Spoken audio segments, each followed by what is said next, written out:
Welcome back to another episode of Behind the Drapes. If you've been keeping up with us this season, you know this season is all about financial literacy. And we have back on the show one of my favorite guests, Dr. Shyamal Asher, who's here to talk about student loans.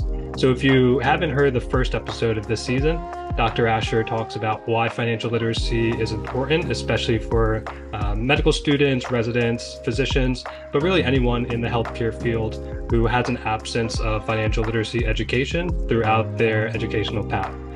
So if you haven't listened to that, it really sets you up for success as you listen to the rest of the season. So I encourage you to go back and listen to it. But I think this one's going to be a very special one because most people who leave medical school have an astronomical amount of student loans. It's something that, and I'm guilty of this, I really don't think about until you start having to pay it back. So hopefully in this episode, we'll hear a little bit about Dr. Asher's personal experience with the student loans, when you should start thinking about it, and we'll go from there. So welcome to the show, Dr. Asher. Thank you so much. It's a pleasure being back. Happy to have you back. So why don't we start with kind of your personal experience with student loans and what your financial situation was going into medical school and then leaving medical school? Yeah, it's been a while now. I'm approaching 10 years or 11 years, I guess, this July. Going in, I didn't actually carry any loans going into medical school. I was lucky to have a scholarship during my undergrad years. But when medical school came around, I financed the whole thing. Similar to what you described, I didn't really understand much. I signed a piece of paper, the promissory note, and all of a sudden there was money in my bank account, and I was like, "Oh, this is great! I can do this. I can do this all semester. Every semester was happening, and I was like, "Oh, this is great." But didn't really understand what the ramifications were. Uh, I kind of understood a little bit, of interest rates and sort of loans accumulating and the different types of loans. But it was not until graduation when it all kind of came down and I just looked at all the numbers and looked at how much I'd accumulated. I graduated about 200,000 in the student loans, which is actually not bad. It was about average at the time, but if you look at the AAMC data, every year since then, the average medical school student loan debt has been increasing. So it's now about 250, 275,000. So every year it's been going up. So I was about average when it came to that. I did know about the um, repayment plans a little bit because I had learned about public service loan forgiveness. And I know we're going to talk much more about that. But that sort of seed got planted early on, or, sort of early on in my decision making. So third and fourth year of medical school. So at the time, I did want to commit to sort of an academic career. I did enjoy teaching and doing research and things like that.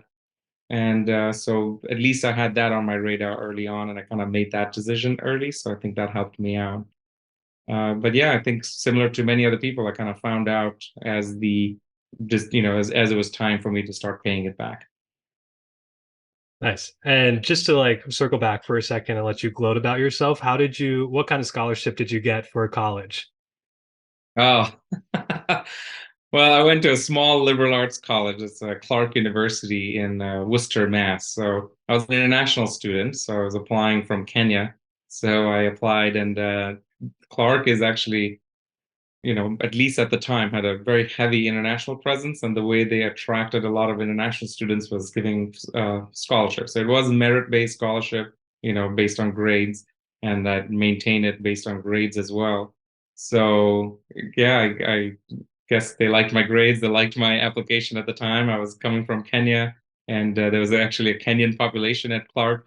So that's how I scored the scholarship. What's interesting is I was so eager, such an eager student, that I actually wanted to try to graduate a little early from undergrad because I came from the British system of schooling where we actually do an extra year in the sort of K through 12 years. So it's actually 13 Mhm. years in the British system. And the last year are pre-college courses, which are equivalent to the sort of 101 and 102 courses that we do in college here. So I placed out of all the 101 and 102s in freshman year because I had good grades from Kenya. And so I tried to rush it but I still needed the same number of credits. So even though I placed out of first year classes, I wanted to, now graduate a year early. So I took summer classes every year I was here, but that was not covered by the first scholarship. So I actually paid Clark, in order to get out of there a year early. But I would not do that again if I was, now that I've grown all these years later, 1 year probably doesn't make a difference. But that was an interesting sort of finding that even though I had a full scholarship, I had to pay for some classes just so that I could graduate early. That's funny. And then, so how old were you when you graduated then? Oh gosh. So it was like class of '08. 22. So what was it? Yeah, that sounds about right. 22. Yeah. Okay. And then where did you go for medical school? I was at Brown, so I went to Brown Medical School from yeah to '08 to 2012. So I was MD 12. And you, obviously being an international student, didn't have the in-state tuition cut. I actually don't, Brown probably doesn't do an in-state tuition cut, right? Because they're private. Yeah. Yeah, exactly. Private university, there's no in-state. I do think there are probably a population of students who, when they're applying to medical school and when they get into medical school, have the option of either staying in state or going out of state. And at least from what I've looked at recently, there's a decent amount of a price cut, usually somewhere in like the 20-ish K difference between an out of state and in state. Now that you're sort of on the other side and you work with medical students and you kind of see like applicants come in and residents come in, how much do you think like that should factor in when students are picking in state versus out of state medical schools? Yeah, I think, we're talking about management of student loans. The first step is to try to minimize your student loan burden at the time of graduation. So choosing a medical school that allows you to minimize that burden, of course, is going to set you up for success down the line. It's really hard, I think, especially, the way our system works. It's getting better now where there's less focus on grades and ranks and a little more focus on the wholesome individual or applicant. But at least at the time that, sort of you and I went through it, your the kind of medical school you got into was determined by your MCAT score or your grades. So if you scored high, you would naturally get into higher, sort of more, I guess, private medical schools that are more expensive. And then you feel that you have to take that just because I got into Brown, so I have to go to Brown now, even if I have a sort of more cheaper option just because of that, sort of the way the system is set. But of Mhm. course, coming on the other side, we all know that the education is probably all the same. It comes down to the individual more than the school. So a very good student at an average medical school, which costs less, or in-state medical school that costs less, is going to be better off than a poor medical student at the world's best medical school, which costs the most, just because the student is not going to be as into it. So I completely agree. I think it comes down to the individual, comes down to the resources that they have available in terms of families and support. And if student loan burden is one of those factors that is important to them, it probably doesn't matter where you go. Probably choosing a good school that either gives you good financial aid package, meaning scholarships or opportunities like that, or just costs less. I think medical students can certainly set them up for success later. Mhm. Great. And then when you're basically starting medical school, you know what the tuition is, but then at least my medical school gave me like a budget for life costs. And then I kind of remember them almost overextending how much they anticipated, how much your life budget's going to be outside of academics. So what do you think are like really big monthly costs that medical students should consider in their budget that can help reduce how much money they're taking out on an annual basis? Yeah, again, very hard again because it's all sort of theoretical, depends on the student, depends on the kind of support they have, depends on the location of the medical schools. So I can tell you a little bit about my experience in Providence. Certainly a cheaper cost of living place than a place like Boston. So I was able to get an apartment that was a little bit cheaper. I still took actually the maximum amount that was offered. So another strategy to try to reduce your student loan burden at the time of graduation is to only take the amount of student loans that you need. Mhm. So you're exactly right. The university or the medical school will set a budget and say, this is how much we think an average student needs in order to, go through a year of medical school. And they include their cost of food, apartment, travel, medical supplies, everything. They try to include, they make it very comprehensive, such that just with that, if you stay on their budget, you should be able to go through medical school that year of medical school, and every year that changes.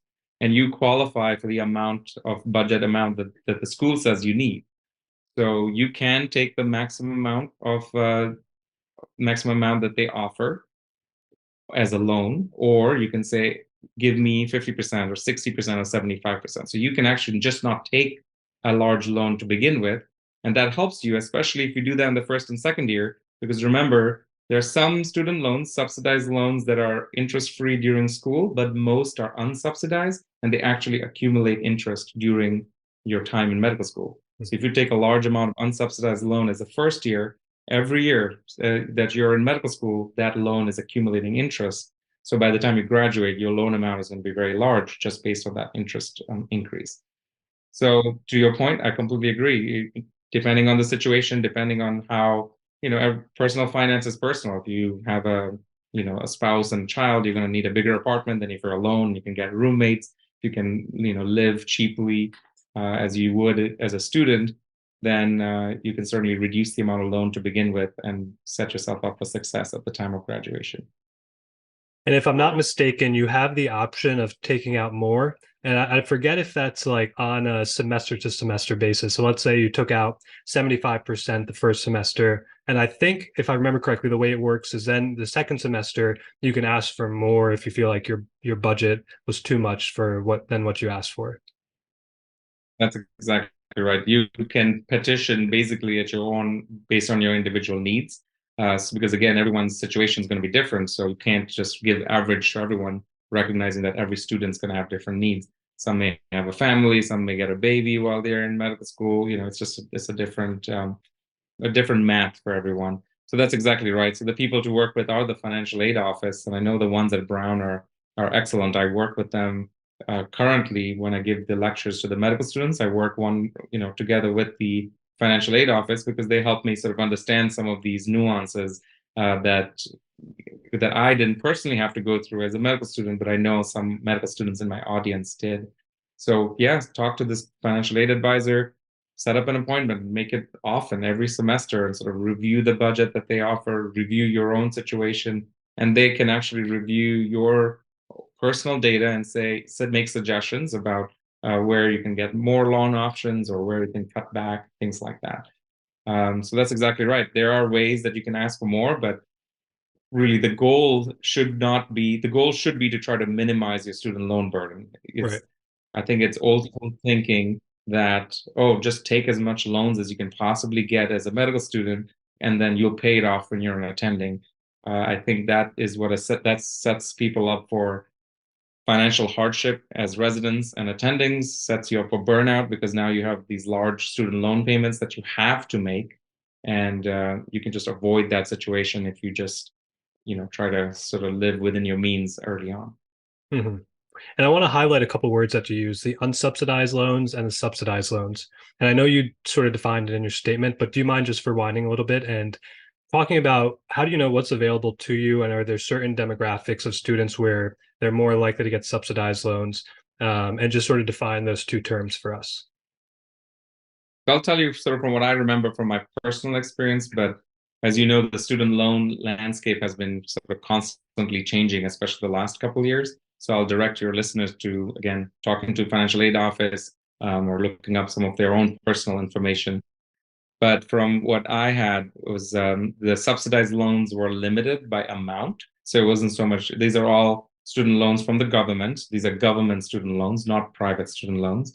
And the government would give in, sort of, I'm sure the exact amount is different, but when I took them out, they were somewhere in that 8 to 9,000 range, that every semester I could take that much subsidized loan. And again, subsidized means it does not accumulate interest while you're in school. But of course, 9,000 for a semester is not going to cut anything. So then you have to make up for the difference using an unsubsidized loan. And again, available through the government up to the amount that you request. So it's either based on the budget from the school or whatever you have worked out with the financial aid office. And that unsubsidized loan, you could take as much as you needed, but its interest would accumulate while you're in school. So these loans are 6 to 6.8% interest. So if you take, $10,000, you're going to pay 6.8% by the end of the year on that amount. And that interest would sort of keep accumulating while you're in medical school. And when you graduate, all that interest you've accumulated actually capitalizes. And what that means is that while you're in school, your principal amount, if you've taken, let's say a $10,000 loan per semester, that is your principal amount, and your interest is 6.8% of 10,000. But at graduation, all the interest that is accumulated while you're a student adds up to the principal. So then after graduation, now your interest payments are still the 6.8% interest rate, but that 6.8% is now interest plus principal that you took out, meaning larger loan amount. And this is why loan amounts tend to balloon during medical school and residency, because you cannot even make those interest payments. And at Right. the end, they all add up and they all capitalize. So that's why just trying to minimize unsubsidized loans or minimize loans in general will prevent you from having this large amount at the time of graduation. Right. And the first time I feel like I really started thinking about when I was going to repay back my loans was second semester of fourth year, where you've already matched and they're basically getting you set up for starting residency and understanding that when you start residency, you're going to have to start paying back your student loans. So they, at least my medical school, went through what it was going to be like to budget for student repayment and went through all the repayment options. When did you start thinking about that? Yeah, about the same time, the financial aid office at Brown also has a required sort of talk or workshop where they work through your own personal financial aid sort of portfolio. So they kind of they make you bring all your information, show you what your numbers are, show you the sort of payment plans and how sort of the next steps are going to be. And you have to sort of, it's like an exit interview. So you have to kind of go through this. So that's really when I started thinking about it. And yeah, and exactly as you described. That's when you start learning about things like, income-based repayment plans. I knew about PSLF a little earlier than that, but many people, the first time they hear about PSLF is during that time, and you're made to make a decision. And think about what's going on in the second half of fourth year. You're either about to match, so you're nervous about that, or you've just matched and you're trying to figure out where to go, where you're going to live, and sort of your life moving forward. If all the match stuff works out. So there's so much going on, and then someone throws the student loan stuff at you that the natural instinct is, I'll take care of that when I'm an attending. That's not something I should worry about as a resident. I'm going to focus on, being a good resident. And I think that's where the mistake comes in, because that's where people do things like forbearance, where they just say, I'm going to not think about my loans during my entire residency, and I'll take care of it as an attending. But when they become an attending, it becomes a very large number, and your payments, then that's when the payments really start hitting. And that leads to things like position burnout, or, sort of taking steps back towards this journey towards financial independence, like we talked about in the last Mhm. episode. Mhm. Can you briefly go over the different repayment options and then which one you ultimately ended up picking for yourself? Yeah, so as I said, the first decision to make is, should I keep my student loans in sort of the government program, or to refinance them right after graduation to a private program? Hmm. So I early on decided I wanted to take the PSLF, which stands for Public Service Loan Forgiveness. Again, this has been much more talked about in the last couple of years, thanks to sort of the government's initiatives. But that was a relatively new program when I was graduating, so I was sort of not even sure if this was a real thing. And I thought I was going to give it a shot because I wanted to stay academic. That sort of thought about that way back then. And most residency programs are actually academic programs. So not all, you have to kind of look it up yourself, but most residency programs, if you're employed by a nonprofit, university where you're going to work, most of them do qualify for public service, at least during residency itself. And then you can defer that decision when you decide where your next job is going to be. So for most medical students, it makes sense to think about pursuing public service loan forgiveness, at least during their training, as long as it qualifies. And the way you do that is by staying within the government program and choosing an income-based repayment plan.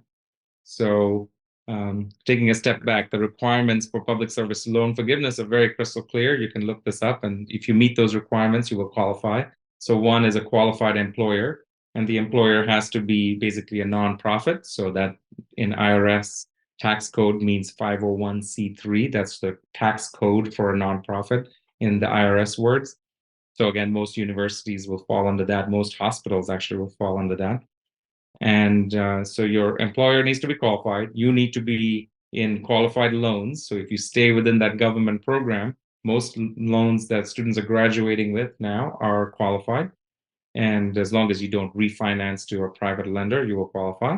And you need to make 120 payments, which is 10 years worth of payments, but all your residency years will qualify. So if you're in a 4-year anesthesia program, you'll get 4 years of qualifying payments, and then you can decide what route you want to do thereafter. Longer residencies, longer the qualification period. So those are kind of the main requirements for public service loan forgiveness. So knowing that, I chose obviously my university residency, which was in University of Chicago. I was going to do my anesthesia residency for 4 years there, and then I had to choose just an income-based repayment plan. So these have been changing, and there are actually talks of changing the payment plans. So I'd advise your listeners to kind of look up at what the most recent discussions are around this. But in general, there's something called pay as you earn or repayee or revised pay as you earn. Those are the two that most current graduates should be thinking about. There are a couple others like IBR and ICR, but those are a little different and really not as good as pay as you earn and revised pay as you earn. And all these is it caps the amount that you're going to pay. So regardless of how big your loan is. So student A could have a $500,000 loan, student B could have a $200,000 loan, they'll still pay the same amount because if they're both residents. So the payment is based on your income. Going into a little more details, is 10% of discretionary income. So basically I saw that there's calculators. So you go put in your residency income, put in your household size, whether you have a spouse or a kid and things like that, because that'll adjust it and it'll spit out a number. And it'll tell you this is how much you need to pay per month. And that's how, I chose. At the time, I did not have these choices. I actually switched into pay as you earn later, but that's how I chose my payment plan. Where do you think the temptation comes from for refinancing your loans? Well, again, 2, 3 years ago, it took me a lot of effort to convince my colleagues, meaning my residents or my students, that public service loan forgiveness was a real thing. Everyone would look at me and say, "What? The government is going to forgive a physician's loan? Impossible. Oh, tax-free on top of that. Impossible." So I know my own colleagues, I know residents, I know students who all told me that and said, "I'm going to refinance because I don't believe in the US government is going to forgive my loans." And then guess what? They ended up staying in an academic center that was qualifying, and they ended up having 10 years worth of qualifying PSLF payments, except they were not in the correct loan. They refinanced their loans. So now I don't think I have to work that hard anymore because the government for the last 3 years has paused payments. They've been forgiving or trying to forgive this $10,000 for every single one, with income limits, and sort of loan forgiveness is sort of much more sort of a common terminology. I don't think I have to convince anybody that this is a possibility now. So, and the program was new back then. So that's why a lot of people were getting rejected because they didn't know the details. I think now there's a chart on the PSLF website that shows increasing amounts of students or applicants that are getting approved for loan forgiveness.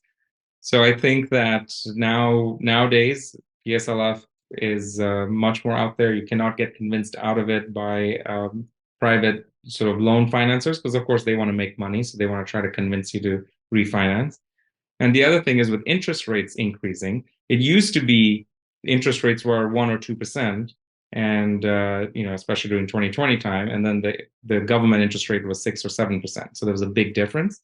But now those interest rate gaps are coming much closer. So that temptation, if you're only going to save 1%, you might say, you know what, I might take a chance with PSLF.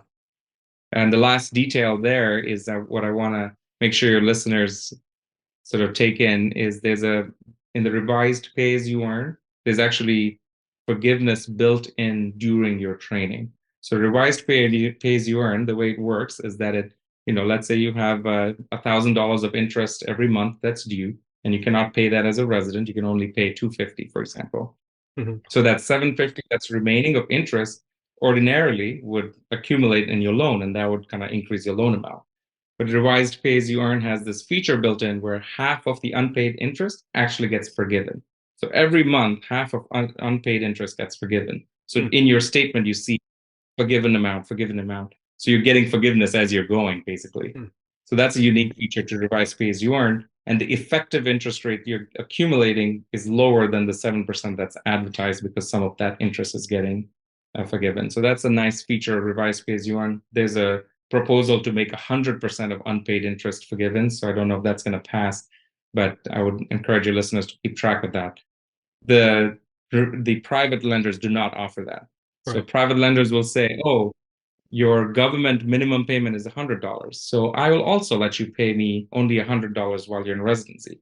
But they don't say that, oh, that remaining 900 that you're not paying, that is totally getting accumulated, and you will pay that later. While in the government plan, some of that gets forgiven. So Hmm. it's a better deal sometimes to stay in the government plan. Hmm. How close are you to forgiveness? And do you know anyone personally at our job who has gone through the forgiveness? Absolutely. I know a few people within our department that have gone through forgiveness, and it's all been the last couple of years with the more relaxed rules and the more inclusive forgiveness that have. So many of our colleagues have gone through this. I myself actually now have met the requirements, so I submitted my form. So this form is That's called exciting. uh, it is. It's funny because the last 3 years, the loans have kind of been in pause. So they've kind of been forgiven already because I'm not making any payments, if that makes sense. So they've already disappeared from my budgeting line. So it's not like something is going to disappear. But yes, that burden will certainly go away.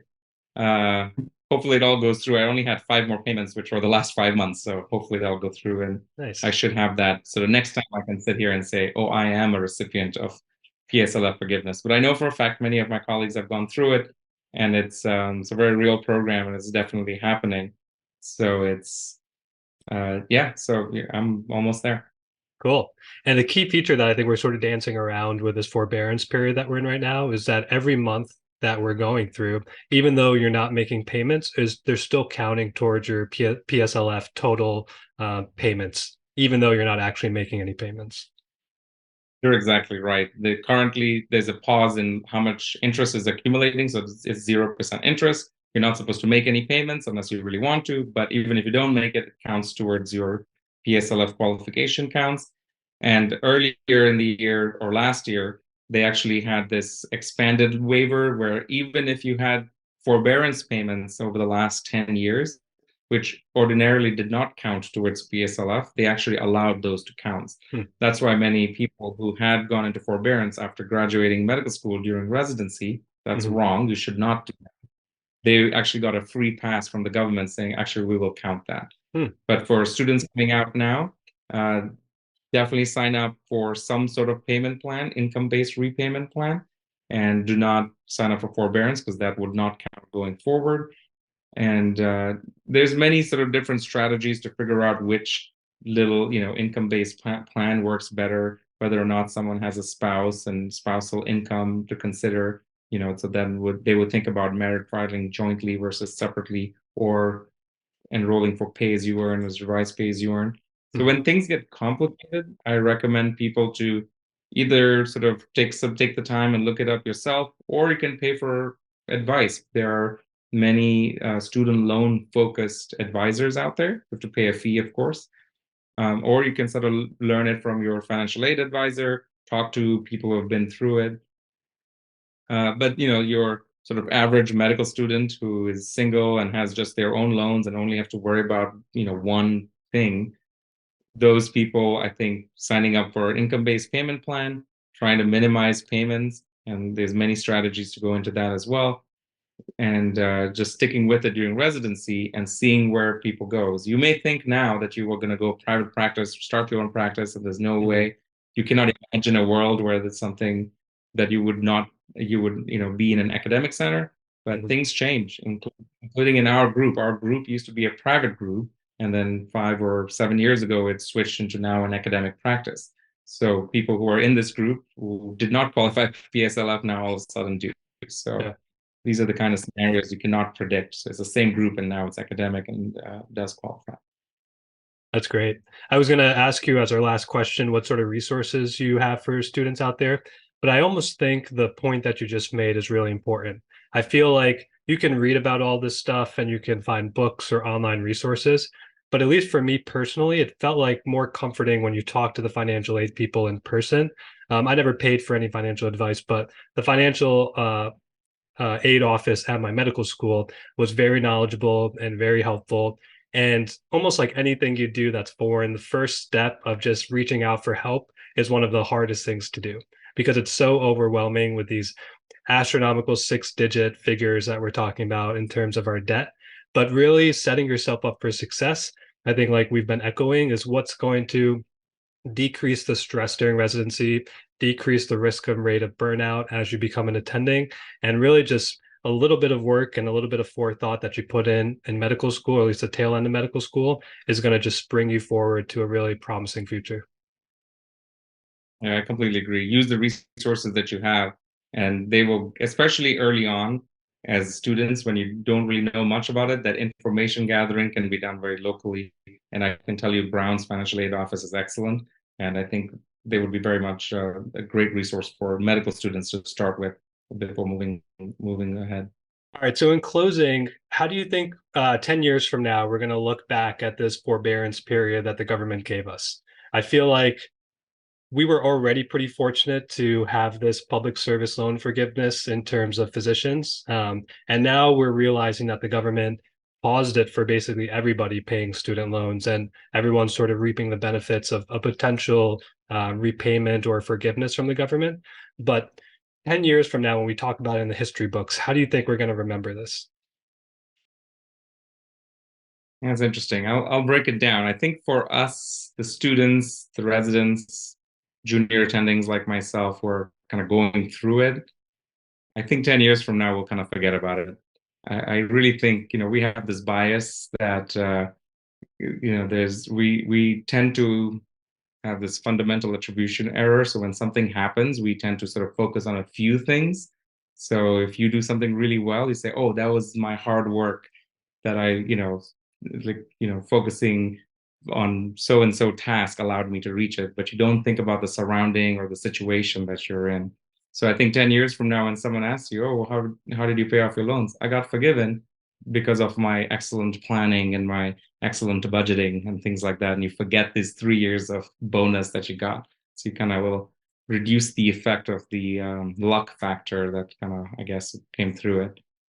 But I think for the student loan landscape, sort of the people who work in student loans, the advisors and the private student loan refinancers, sort of for future students.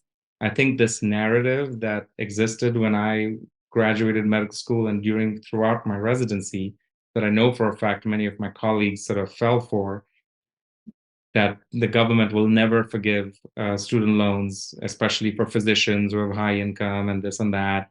And this student and this government, any government program is bound to fail, and this is never going to happen. This was a very real narrative, and a lot of people did fall for it and refinance their loans because they didn't think it was going to happen. Mm-hmm. I think that narrative now you can look back in the history books and say, oh, wait, these 3 years, the government not only paused student loan payments, paused interest accumulation. They actually counted those payments towards loan forgiveness, and they went ahead and, if these $10,000, $20,000 forgiveness goes through, that, can, if that happens, that will be part of the history, and that will be the new reality that PSLF is a real program. There may be changes. I mean, the next 10 years, they may put income limits. They may sort of have, sort of additional requirements and things. But at least as a program, I think it will gain a lot more validity than it has been leading up to now. I think that's a good thing. I think when it was a new program, there was a lot of misinformation about it, and that now is sort of gone, and students have better resources online to look things up. There are people who've actually been through the PSLF system and gotten their loans forgiven. And I guess I'll include myself in that in the future, can sort of, talk about our experience with it. It's certainly not been a smooth ride, and there's going to be a lot of people, and you can read online that people have had hard times sort of getting their payments counted and their employment certification form filled out and things like that. I think all that will smooth out over the next few years. So yeah, I'm I think it'll be different for based on what people, how involved they are in student loans. But I think for the current graduating medical student, especially those that are just graduating this year, signing up for income-based repayment plan and filling out an employment certification form within the first few months of residency will set them up in the PSLF as its current form. So Mhm. even if there are changes down the line, they are most likely going to get grandfathered in PSLF as the current form. So, whatever limits or things that may come up for students graduating now, they should get in on it. And second and third year students that are coming up, keep an eye out and see what changes are occurring and sort of make a more informed decision at that time. I think the wrong thing to do is sort of assume they're going to be, that this program is not sustainable and all these other rumors that you hear. Nobody knows what the future holds, but at least for graduating students, they should get in on it right away. Awesome. Really great advice. I know for me personally, I it's very overwhelming to think about finances, especially when all you've ever really thought about is your medical knowledge. And there's so many resources out there, and I feel like at least what I found really works well is like you pick up bits and pieces from like reading things, listening to things. I think there's a lot of really valuable information in this episode and sort of the whole season. So as you guys are like listening to these episodes, get a piece of paper, jot down some notes, or even like use your notes app on your phone and just sort of collect some thoughts as you're going through this process, particularly fourth year medical students or residents who are starting to sort of figure out their financial plan going forward.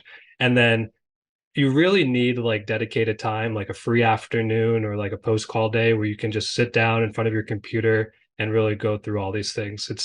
It's very like time consuming and mind consuming, and I think it deserves and requires undivided attention. And then that's when you can sort of reflect on these notes that you've taken along the way. Otherwise, you're just going to listen to it and then it's going to get dumped out of your memory and you're going to forget about it and then be overwhelmed. But the good news is majority of medical students are going through this.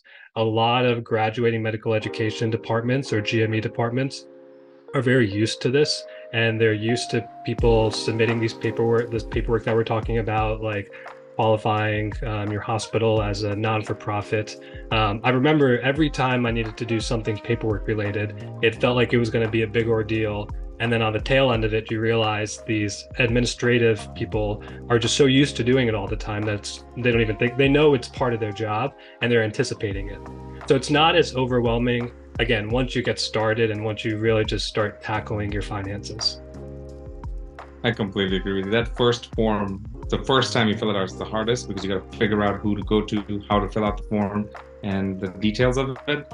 But after you do it the very first time, which is why I tell people to do it the first few months into residency, once you kind of figured out where the bathroom is and your call schedule and how things are going in residency. So sort of October, November time, that is the time to figure it out, because then for the rest of your years, you already have a template. You'll use the same exact form and you use the same exact person or whoever's doing that role at the time. And it's much easier going forward. Well, Dr. Asher, thank you for your time. Not only are you a talented cardiac anesthesiologist, you're a very financially intelligent physician. And thank you again for being the inspiration for the season and being a guest a couple times on the show. I appreciate your time, and I think a lot of the listeners appreciate just hearing your own personal experience and all of the pearls that you give us along the way. So I can't thank you enough. Thank you so much for what you do. You're helping a lot of people along the way as well. And perhaps 6 years from now, I'm going to text you and say, I just made my 120th payment and I'm submitting the paperwork for my forgiveness. I'll look forward to that moment. Me too. All right, Dr. Asher, thank you so much. Talk to you later. Thank you. Bye.